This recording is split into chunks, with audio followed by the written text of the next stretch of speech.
Okay, good afternoon, everyone. Yeah, thank you for joining our live webinar today. Yeah, it's going to be a half an hour live webinar.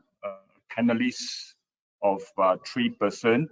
We are very lucky that we are able to invite two representatives from guardsquare, Allie and also Jonas. And also we have able to invite Tan from Matrix Invent, who is the head of technology from Matrix Invent. All right. A little bit about the background. The title today, we are going to talk about why is mobile app security a necessity and what is going on in reality. Yeah. Okay. Why the topic is so important today? Yeah. Today, until now, I think there is a statistics that show smart devices usage of up to 3 billion devices. That means there are about 3 billion smartphone users in the whole world, right? And by 2021, there is a statistics, a projection that it will eventually hit 3.8 billion, right? So with the kind of numbers that is growing at the kind of rate, I think it is, we feel that it's very important to actually look at the security part of it, right? So a little bit about background about guardsquare. Why guardsquare? Well, guardsquare has come into the picture, and they are very successful in the security area. They have been in the market since 2002, and today they are actually named the global reference in mobile application protection, right? So they are the expert in this area. And with the kind of capability they have managed to develop premium software to protect mobile application against reverse engineering and hacking, right? So, and also with that expert, they are not just covering very specific industries, but they are able to cover broad industries, key industries like financial services, e-commerce, public sector, telecommunication, gaming, media, and so on and so forth, right? So they are very huge in that area, and with the kind of expertise that they have. But we're very lucky, yeah. Allie, a little bit of background about Allie. Allie is responsible for the global partnership. That means she's responsible for the sales, business development, strategic development of the company growth for the entire region. I mean, the entire, I would say the entire planet, right? And Jonas, who is responsible for the product development, he's responsible for whatever is happening behind the scene. So he's very important, yeah, because he will be able to tell you, to share his expertise in terms of what are the technical part of it, right? So Allie will be talking about, we'll be sharing, you know, you should be sharing about what is the end user point of view, right? Yeah, and Jonas will be covering in terms of the technical part of it. Well, and Matrix will be represented by Tan. TL Tan. Tan, he's actually very experienced in this area. He's the head of technology. He comes with a lot of experience in the technical and software development. Representing Matrix Invent. Matrix Invent is the regional value-added distributor reseller for guardsquare for the areas of a couple of countries, Southeast Asia, for example, Southeast Asia, Australia, New Zealand, and also other countries like Hong Kong and China, with some partners and also end users in their portfolio. Okay, and today we have these 3 panelists who will be sharing, and they will be discussing some of the key points, what they have encountered over the last many years, like what are the areas of concerns and what are the topic of discussion whenever they deal with end users in place. Yeah. So, for example, questions like what are the misconceptions of mobile app security? There are a lot of misconceptions. Yeah. So today is a opportunity for us to actually cover some of these misconceptions and what are the pitfalls of DIY implementation. There are a lot of DIY, right? So what are the pitfalls? And what are the popular attacks, for example? And there's also a lot of popular questions like, is iOS platform safer than Android, and so on and so forth. Okay, these are a couple of the questions that we are trying to address, and hopefully we can help to cover this misconception, right? And then For this session, we have Joe as our moderator. Yeah. So, well, the questions is important. So Joe will be able to help us to actually navigate the whole discussion, the next probably 20-25 minutes of discussion, so that, you know, every one of us will benefit from this live webinar. And probably the last 5 minutes, you know, please prepare a question so that, you know, Joe will be able to guide the questions to the right panelists. Okay, thank you very much for joining us again. Enjoy the session. Over to you, Joe. Thanks, Mike. You can hear me, my voice? I can hear you, yes. Yeah, thank you, Mike. Thanks, Allie, Jonas, and Tan as our panelists, and thank you for all audience who can join our session today. Thank you. Okay, so as what Mike mentioned just now, so the use of mobile device are growing extensively, so does the mobile applications. I think since last decade is very, very aggressive. So until today, I think it is at every angle of our life. Okay, from enterprise software, sales automation, workflow, ERP extension, to even critical monitoring software operation for plant and so on. So consumer today, like banking, healthcare, games, dating, payment, and so on, it is so extensive, you know, thus becomes a target for increasing malicious activities. So it is an alarming level. It's something that alarming level, but as the mobile apps are outpace the growth, you know, for the attention that needed to protect the apps. So we are glad today, like what Dan, like what I just mentioned, we have Allie, Jonas, and Dan, who has the vast experience in this space. So to discuss, okay, let's get the rolling for the show. And first, we have a regular issue for many to know, I would say, the misconceptions surrounding the mobile application securities. So Allie, I address this question to you. From your experience, you know, can you give us some kind of token on this? Yes, absolutely. So when it comes to some of the misconceptions surrounding mobile app security, some of what we hear is that the services that come from Google and Apple themselves are enough. Take, for example, Google Safety Net and Apple Attestation Services. They're a really good starting point for mobile app security, but what they offer is a complementary service to what companies that offer, you know, advanced code hardening and RAS techniques do. What they can protect, it can be a little bit limited in scope. For example, Google Safety Net cannot detect root access if it's gained through a code exploit, where that's something that companies that specialize in mobile app security can do. So that's one of the biggest misconceptions, is that the platforms that you launch your apps to already provide some level of security.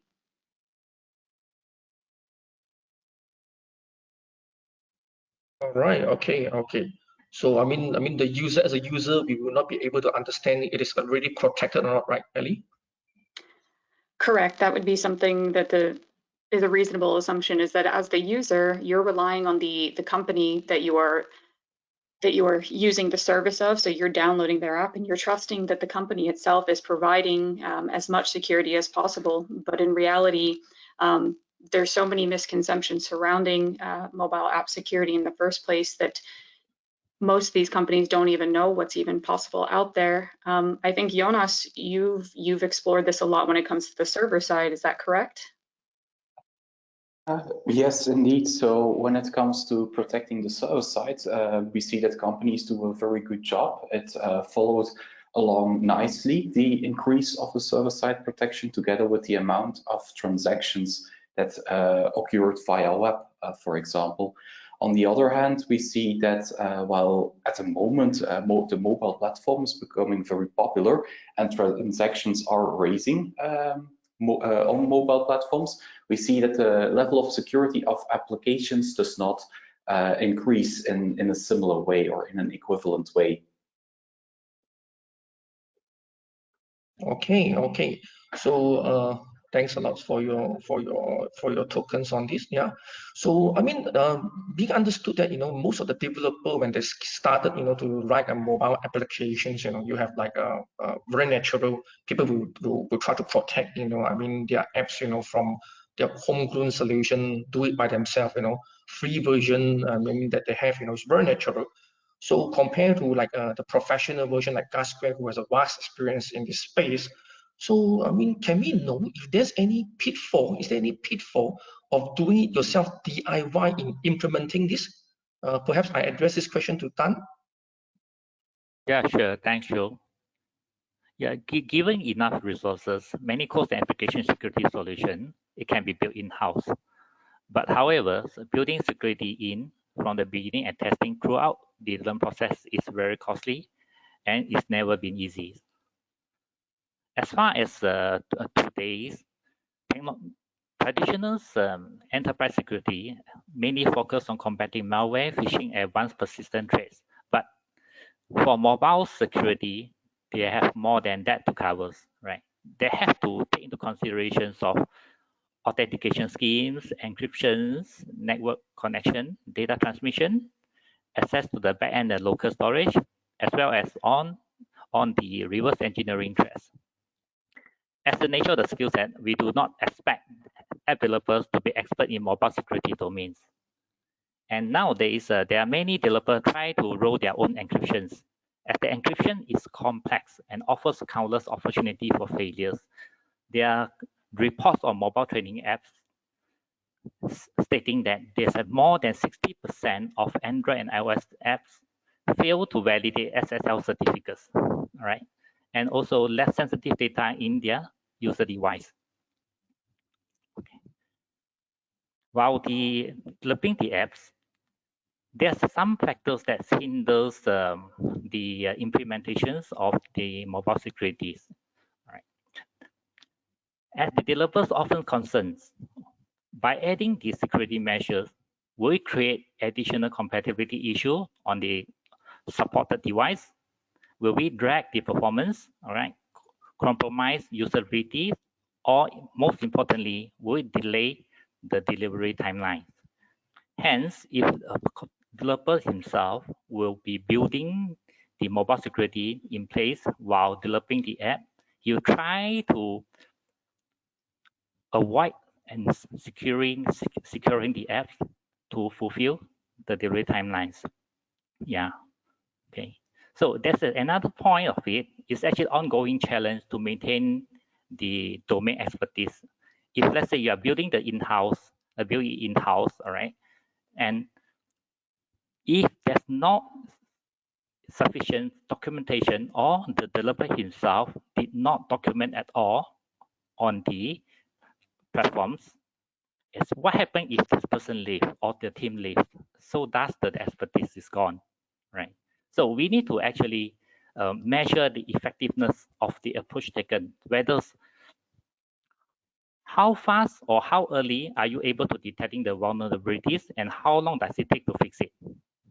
So in conclusions, application security, when it's done right, is continuous, integrated, and scalable. Right. A DIY approach is unique and possibly useful in the short term, but fragile over time. Okay, I'm going to steal this from someone has said. Okay, don't reinvent the wheel unless you plan on learning more about wheels.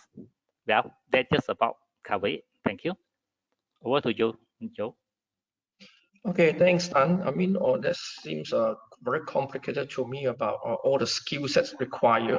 So perhaps I think we have chance here to also ask, Jonas, I mean, since you have the exposure of skill sets that are available in Europe, is it easy to find a skill set to do so? I mean, in Europe as well, Jonas? Sorry, can you repeat that question, please? I mean, as what Tan mentioned, that there's a lot of like skill set required to really to do this kind of like DIY to protect your own mobile application. So it seems like the skill set is not easy to get in from the market. So is it the same case? Just to cross check with you in Europe, is it easy to get? Yes, indeed, we see that when people implement their own solutions in their applications, it's most of the time a very simple form of, for example, root checks, debugger checks, jailbreak checks, and so on. Typically snippets people found on the internet already. But that's a big difference with a professional tool. Mainly we see that these checks always look the same. They are never inlined. And they are very basic checks, so only one type of check while professional tools can use a combination of far more different checks, and of course also introduce randomness, so that every single update the app will look and feel entirely different towards an attacker. And I'd like to, thanks. if it's okay, I'd like to also add on to that. Sure, please, Jimmy. Yeah, Jimmy. I mean, I think Jonas and Tan have both made a very good point in terms of like the skill set that it takes to develop a professional tool and also maintain a system. And something that we've most commonly seen with our end clients is that their developers are very skilled in what they do, developing mobile apps. This is what they were educated in. This is where they were trained. However, still in an age where security is such a major factor, it's something that's not usually a part of the educational background of someone that is a mobile app developer or a developer in general. So as an organization, it's almost very difficult to expect that these people are going to be experts in mobile app development and mobile app security. So I think that's something that's a lapse in education, which maybe in the future we'll see. But it's always something we can hope for. Oh, good points, good points. I think there's a lot of people, like even the attendants, would like to know that, because it's so hard to get resources, and you may not have the supply in the market for such a complicated skill set. So perhaps I think the next question is, I mean, Allie and Jonas. So since you both have a lot of experience in this space, so could you share with us any popular attacks that normally very popular in the market, and any real life scenarios that you can share with the guests together? Allie, Yes, there's a lot of different attack scenarios that are out there. Most commonly, you'll hear a lot about attacks on, financial services applications, but I'm going to focus on something that's a little bit different, just because it shows that it's not just the banking institutions that are at risk, but one that can be very relatable to the ASEAN region when it comes to the car hire services, so the ride-hailing applications. So this is something that has happened to a lot of different applications in the same field. But what had happened is that the private hire drivers were using modified versions of these ride-hailing apps to bypass verifications, to cancel jobs without penalty, and also to see customers' private information. So what was actually going wrong is that there was limited code hardening being done, which allowed hackers to remove these kinds of checks. And what that means is that they were able to publish hacked versions of these applications on third-party stores. So what you see in this scenario is that it's bad for both the end user of the application, so the yous and me's, but also bad for the business. As the customer, you probably don't want these people knowing all of your personal information, so maybe your home address, your credit card number, things like that. But even as the business, since you're the one that are employing these private hire car people, you face some risk as well. All right, that means that can be both sides. I mean, it's bad for the e-hailing drivers. It's not fair if you can't really get, the order most of the time. And it's also become a very huge threat for the users. So if the information is exposed, Yes, yeah, absolutely. Yeah. Any of the panelists want to chip in any example and popular attacks? Yeah, so maybe I can elaborate a bit here as well. Thanks, Jonas. So when it comes to a total unprotected app, there are like two main kind of attacks, static attacks and dynamic attacks. And in the end, for an attacker, it comes down to changing the app in such a way that it benefits them. You can take a look at that, like from an attacker's point of view. He can use all the parts of code that are available in the app. He can execute it in any way, in different ways than it is intended by the developers, but he can also change the implementations of these methods. So think about changing methods for in-app purchases or license checks, and that way bypassing them. It's also possible to, for example, remove an advertisement systems or publish clones of that application that look very similar to the real application, but are changed in a subtle way. Maybe malware is inserted in order to attack the end user or create a botnet. Another way is, of course, to tamper with the authentication mechanism in such a way that instead of only logging in the user, also the login credentials are being sent to the attacker's backend server, where he can harvest these. Okay, following up your question, Jonas, thanks. But being said so, beside of protection over the static threat, and active threats are protected by, let's say, checking of the rooted device, the jailbroken device. So, but does it really enough, I mean, to protect the apps, Jonas? No, not really, because, well, first of all, static analysis, just decompiling the application is perfectly possible. Having a root check or a jailbreak check is just a very basic one layer of security for only dynamic attacks. And with these static attacks, your intellectual property can still be stolen, for example. Secrets can be extracted like cryptographic keys, API keys, and so on. Also, techniques like hooking, which are used to change the implementation of these different functions in your app, still work because they don't always require a jailbroken or rooted device. Same goes with debugging the application and tampering with the code. All right, good points from there. So I got another question that actually a very famous question. I mean, possibly for any one of you to share, especially to Jonas, there has been a famous question for both sides of the supporters for the platform for Android and iOS, because the supporters of iOS is claiming sometimes the perception is iOS much safer than Android. So is it true, Jonas, in your understanding? Well, this is indeed, like you mentioned, a very popular question, but unfortunately, the answer is no. So iOS is not more secure than Android when it comes to protecting the developers of the application. So Apple puts a lot of effort in protecting the end user, and there are a lot of different mechanisms available in iOS to protect them. However, when it comes to reverse engineering of attacking the application on itself, there is only the fair play protection that Apple puts in place. And on a jailbroken device, that's very easy to bypass. Please note that with the checkmate exploit, it's also quite easy to obtain these jailbroken devices, and Apple cannot fix it since that's a hardware-related issue. Right. That does it mean that if I will be really have my device jailbreak, to download some unauthorized software, so it open up a lot of like threats, for other malicious software to attack on my device? Can I say so, Jonas? Jailbreaking the device will indeed involve a couple of security risks. So that's indeed something you need to be aware of.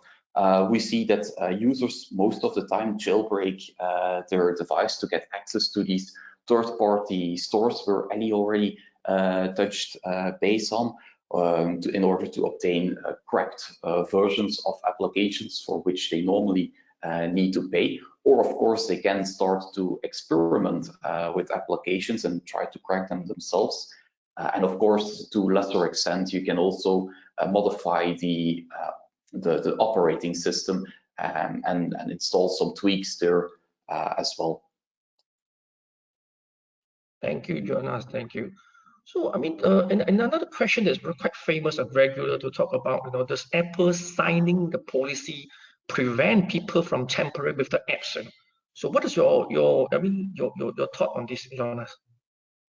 So it does not really prevent someone from tampering with the application, because of course, if you tamper with an application, the signature will be broken and you will not be able to install it on the device anymore. That's true, but an attacker can always resign the application afterwards. And if he does so with his own signing certificates, the signature is valid again, and he can just install it and use the modified app on his own device or distribute it to other people. Back in time, you were required to have an Apple developer account that costs money. So that's, of course, put some kind of a limit to it, although that's not the best practice, of course. But today, even that is not required anymore. You can use self-signed certificates to install your own homemade applications on your device or re-sign other people's applications. The only drawback of that is that the application will only work for 7 days. Thereafter, you are required to sign it again. Thank you, Jonas. I mean, I really learned a lot, and I think very thankful to you. I mean, for all these comments. But I got a question from the floor. I mean, from Mark. So it is possible that if we are using old technologies for developing mobile application, will compromise our security. So if yes, what is the best practice to maximize the security? I think this question I should address to Jonas again, since you're the chief tech from guardsquare. Yeah, indeed, that's completely correct. So attackers or the techniques of attackers, they evolve, they become smarter over time, of course, and it's important to keep up with them. And that's actually what Tan already touched base on. That can be quite a difficult job to do, and there is a lot of time you need to invest to keep up with all the new incoming types of attacks, the new techniques to reverse engineer applications, and that's where it will help your company to get secured by a third-party vendor, because it's their job to keep up with that security. And if you just update the software you buy from these companies, you can benefit from all that research they have done in your own applications. But Jonas, I think the question point is more to like talking about if the developer is using some old technology to write their the mobile application. So I mean, will we be really compromising the securities in this for this issue? So I mean, if they're using an old technology to write a software, so if so, is there anything that you can recommend to suggest to the best practice on this? That's a bit more tough to answer, because it depends on what old software we're talking about.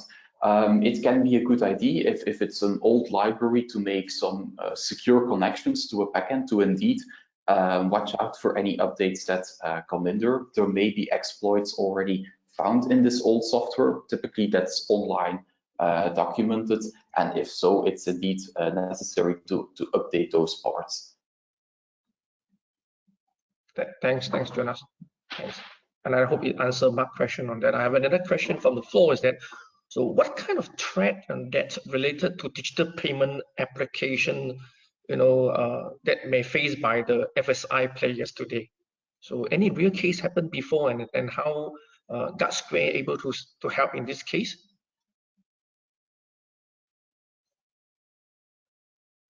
Yeah, perhaps Allie or Jonas want to answer this. Yeah, I mean, I can help out on this one. Jonas can always probably give more technical details.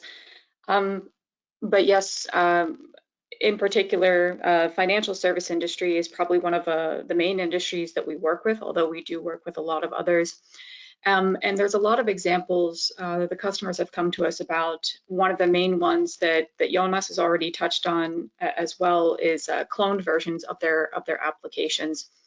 So I think, as Jonas already mentioned, is that there can be a lot of reasons why someone has their device rooted or jailbroken. For example, a lot of people want access to games from different regions, so they jailbreak their phone so they can get the hacked versions of these apps, so they can use those exploits of these games.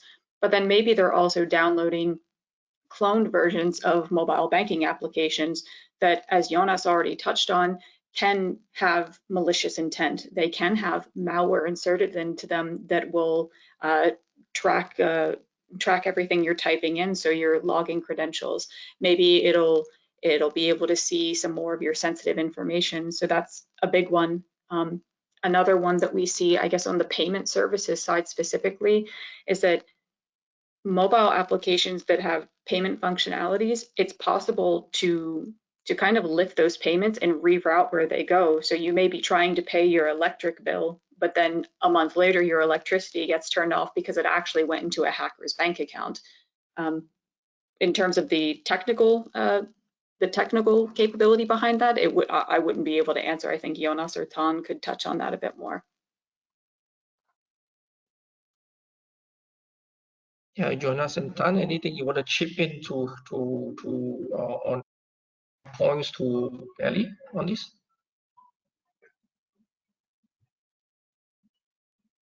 Okay, if there's no, I think time passed really fast. So we are almost about 25 minutes of the session, I think, and I would say now is a good time for the guests from the floor. If you would like to ask any question, you can type on the raise your hand and type on the question chat box there.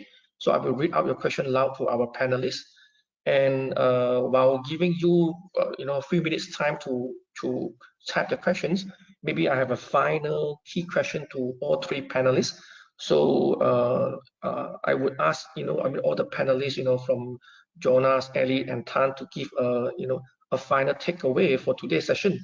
So maybe I starting with Allie. Maybe Allie, you can give us a final takeaway for it. Yes, a final takeaway that I would say, and this is of course, related more from the commercial side of things, or really the business side of things, is that mobile application security is not a one-stop shop. It's an ecosystem of solutions. So you're not going to be able to go to one vendor and really get everything that you need. It's always going to be something that has to work together. It's almost a living organism. So guardsquare, ourselves, we do emphasize the start left approach, which you probably have heard as the shift left approach, which is talking about including security in every part of the build process. So that's something that we do promote. And also remember that it's not just the impact on the end user or the financial impact on the end user and the company, but also something about the brand image of the company that is at risk if something were to happen to an application. Whether or not it's an important key application for providing banking services, or if it's an application that just does something kind of silly, any kind of application that is hacked, it doesn't say that this unimportant app published by this company was hacked. It's going to say that company X was hacked, and that's bad for the entire organization. It's bad for the brand image, and it's bad for customer retention as well. 100%. I mean, from me to agree on your points as well. I mean, how about Jonas? One key takeaway I would like to mention is that it's important to protect your mobile application, to of course protect yourself, your intellectual property, as well as the monetization system you have for your application, but also in order to protect your end users, and of course in particular their data. And the best way to do that is by applying a multi-layered solution towards your application. Thank you, Jonas. Tan, final, Tan? Yeah. A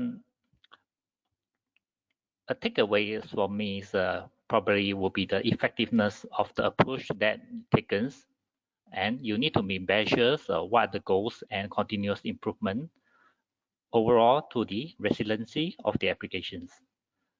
As just to stress the earlier points, all right, we need to, this can be measured using the metrics of